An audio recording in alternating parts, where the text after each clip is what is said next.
There are a number of key steps and sequences of activities that need to happen in any sort of successful digital transformation. But what exactly are those steps that you should take? That's what I want to talk about here today.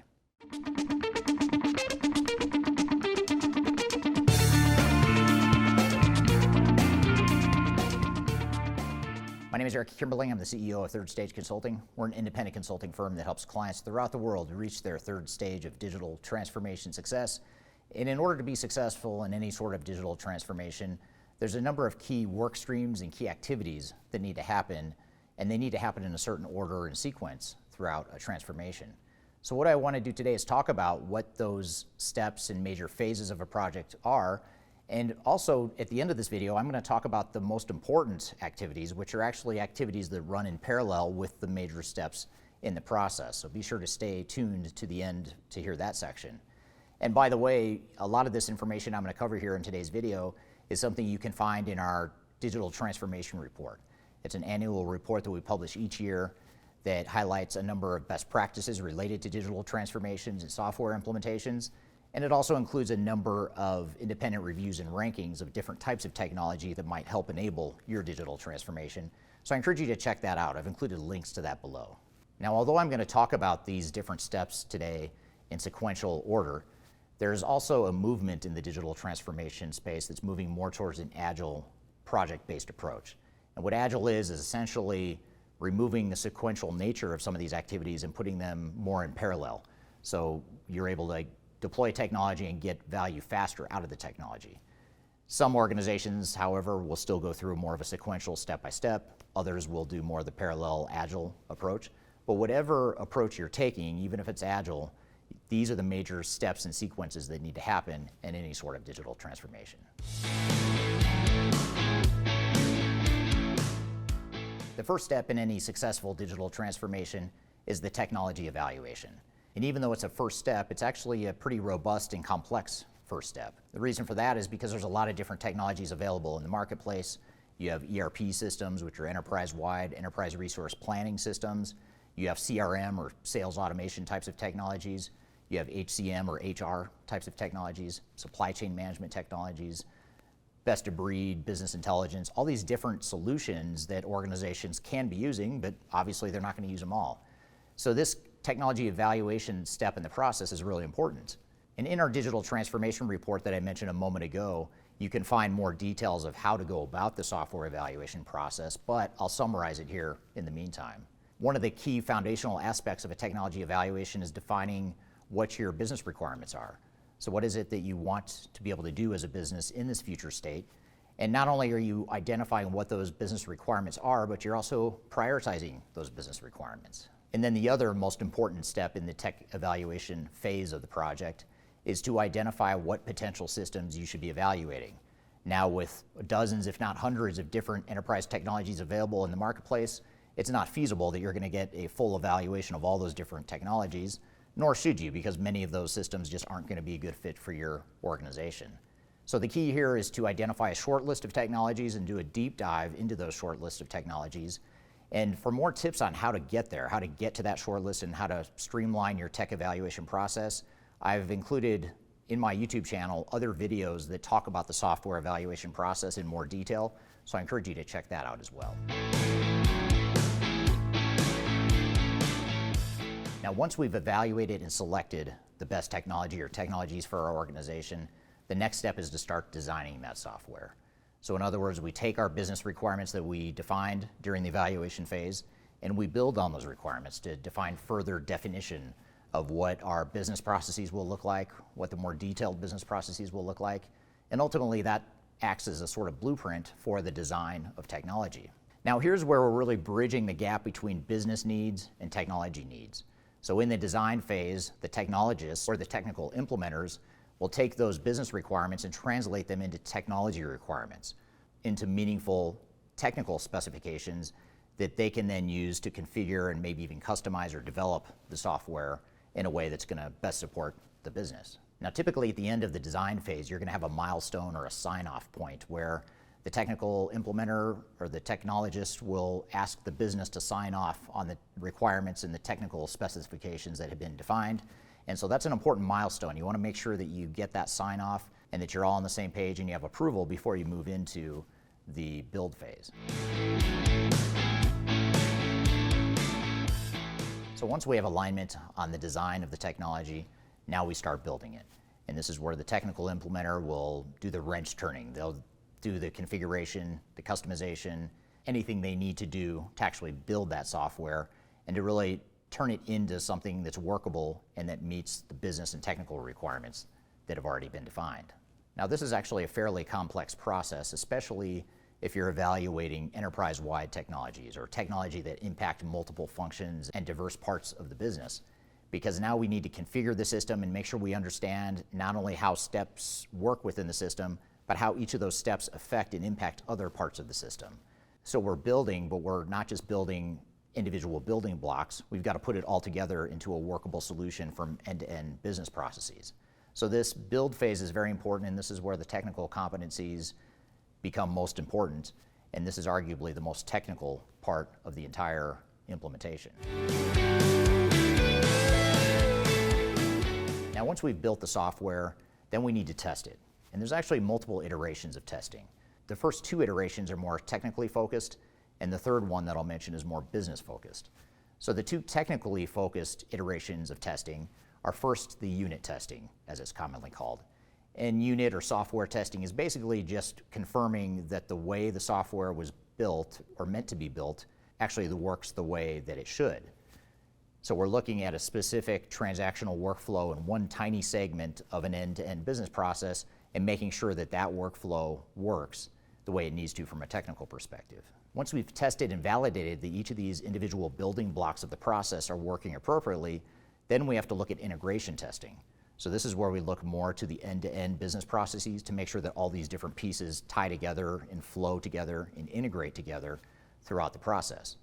And this is also where we test the integration points to other systems. So if we have multiple systems we're deploying, the integration test phase is where we'll make sure that data is flowing the way it should in between different systems, or maybe even just different modules within the same system. But the end result is that we're making sure that we're testing the entire end-to-end cycle. Now, the third iteration actually has multiple iterations on its own, and that iteration is called user acceptance testing, or sometimes it's referred to as conference room pilots. And this is where the business gets involved in the testing process.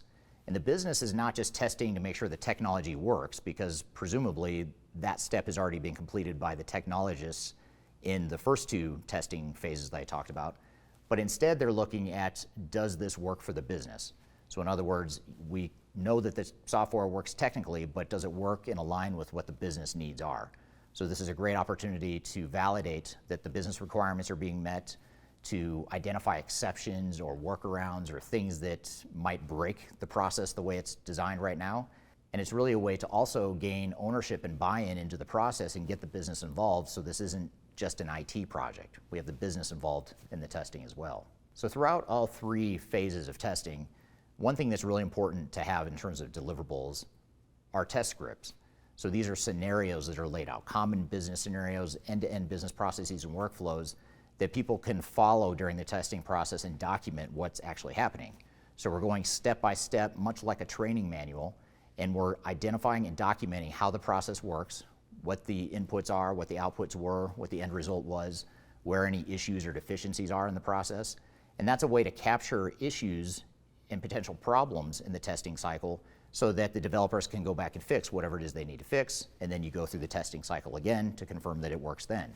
So that's why you have multiple iterations of testing, not just on the technical side, but perhaps more importantly on the business user acceptance testing side.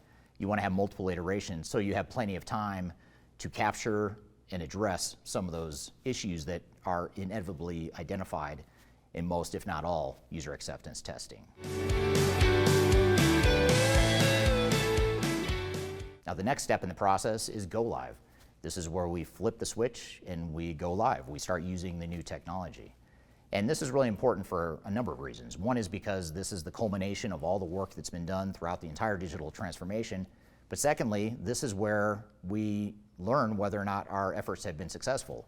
And if we're successful, then great, we can go on our merry way. But if things aren't successful, that creates a lot of problems, which is what a lot of organizations struggle with. And that's quite frankly why so many organizations fail in their digital transformation efforts is because they didn't do one of the earlier steps well, or they didn't do it thoroughly enough to where when they go live, they run into material operational disruptions. So it's really important that as part of our go live or leading into our go live process that we have a clear and definitive go, no-go decision. And this is where you look at everything that's been completed in the project, everything that's incomplete, as well as all the risks in the project. So we have to make a qualitative decision based on qualitative information to understand what our risk profile is to go live at this moment in time, or 30 days from now, or whatever the date is that we've defined as our potential go live. So that go, no-go decision is really important, and you want to make sure you get that right and understand what the risks are of going live, because every go live has risks. Once we go live, either across the entire company or just for certain processes or different locations within the organization, our job now is to provide go live support. And this is where typically you'll ramp up support to make sure that there's people involved in the digital transformation project that are out on the shop floor, they're out in the field supporting people that are going to be using the technology day to day. And keep in mind that at this point, this is where the rubber meets the road, because up until now, the project itself has been isolated to a relatively small group of people within the organization. The project core team, the subject matter experts, the change management team, people that were involved in deploying the technology. But when you go live, you're cascading that technology throughout the entire organization, which is why there's so much risk there. So this is where the team typically shifts its focus from designing and building stuff to now supporting the actual operations going forward. Now, the last major sequential activity within a digital transformation is post-go-live support. So this is where we provide ongoing support to the operations, to the employees, to the frontline users of the technology to ensure that we're not only solving problems and helping them through the inevitable hiccups that happen during a transformation, but that we're also remediating problems, providing ongoing training and support, helping people get used to and comfortable with the new processes and the new technology. A lot of times, software vendors and system integrators will refer to this phase as hypercare. And that hypercare, I'm not sure where that name came from, but that's meant to provide go-live support and ensure that we stabilize operations, that we, at the very least, get back to our level of productivity before we turn on the new technology. But more importantly, we need to provide enough post-go-live support that we actually maximize the ROI and the results from the technology so that we're actually performing better than we were before the go-live. And again, this is why so many organizations are underwhelmed by their digital transformation projects, is because they don't spend enough time after go-live to optimize and make sure they're getting the full business value out of what they just spent all this time and money deploying. Now, so far I've talked about some sequential activities that happen throughout a project. Unless you're in an agile environment, of course, you might blend or blur together some of these sequential activities or consolidate them into smaller phases. But in general, it's been a sequential series of activities. But in addition to that, there's also some parallel work streams that are arguably even more important than anything I've talked about so far. And these are activities that span across the multiple steps and sequences in the process and provide value throughout the project. The first is organizational change management. We need to be working on organizational change management throughout the entire project. That includes everything from defining what the organization is going to look like, assessing organizational readiness, identifying what the change impacts are to the organization, training, communications, all that stuff is wrapped into the organizational change management bucket. And for more information about change management, you can also download my guide to organizational change management. If you look at the links below, I've included a link to that.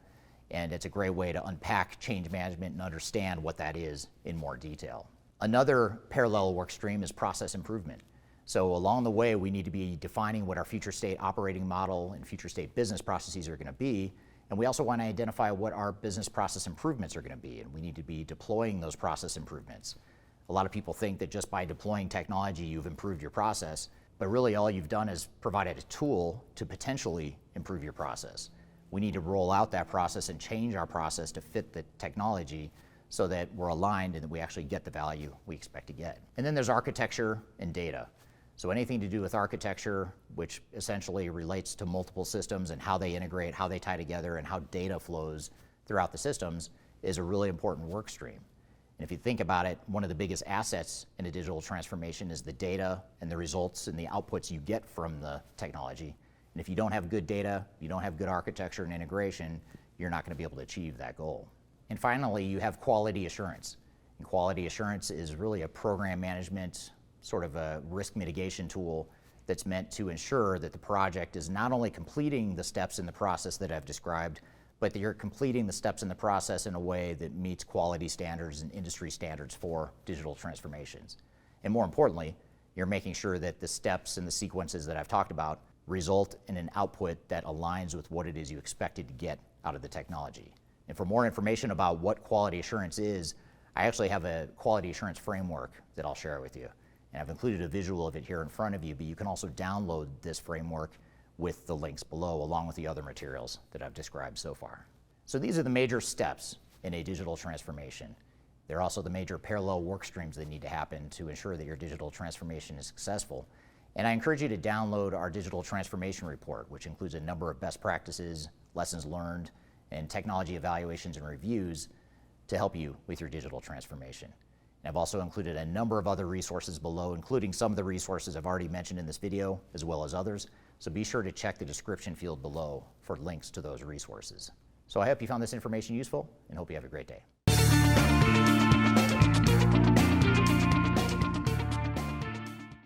And even though it's the first step, it's an action. So in other words, how do those business requirements translate into into what? Into meaningful something. So we're designing, once we've defined, testing actually has its own